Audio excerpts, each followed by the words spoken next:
Could the bloodshed end in eastern Ukraine? A ceasefire deal is reached in Minsk after 17 hours of talks. Although the leaders of Russia, Ukraine, France and Germany have come to an agreement, French President Francois Hollande and German Chancellor Angela Merkel say there's still a lot of work to be done.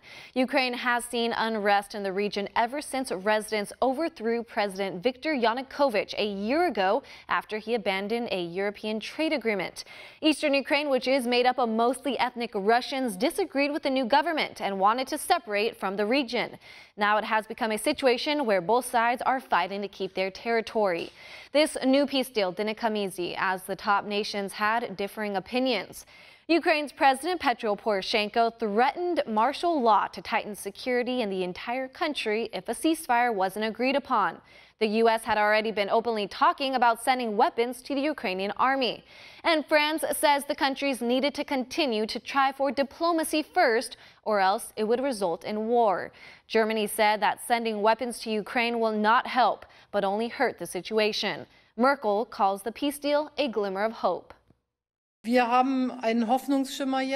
now have a glimmer of hope. We agreed on a comprehensive implementation of Minsk, but concrete steps must of course be taken, and big hurdles still lie ahead of us.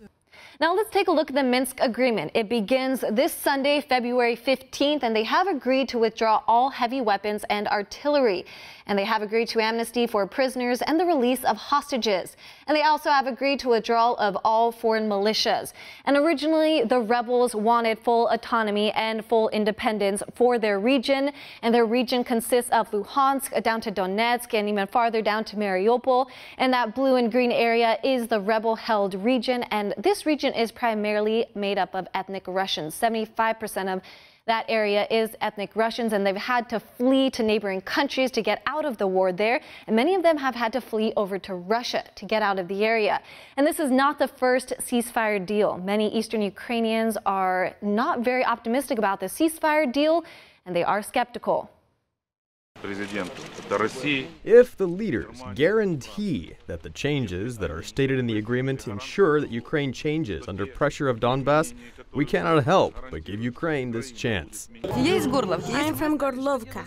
I wish you knew what they are doing there. It is real hell. Even though there have been several ceasefires, they are still trying to wipe this town off the face of the earth.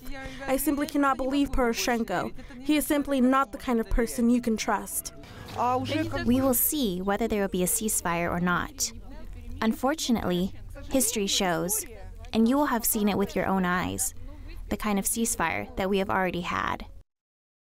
Their skepticism is somewhat justified. A ceasefire deal reached in June of last year lasted only 10 days, and in September, a shaky peace deal quickly crumbled. One victory for the Eastern Ukrainians is that Kiev has agreed to resume paying pensions and other social benefits, which the residents have been without for too long. This civil war between Eastern Ukraine and the rest of Ukraine has taken a toll on both sides of the population. More than 5,000 have been killed, more than 13,000 wounded, nearly 1 million have been removed from their homes and forced to go elsewhere. A couple big questions still exist.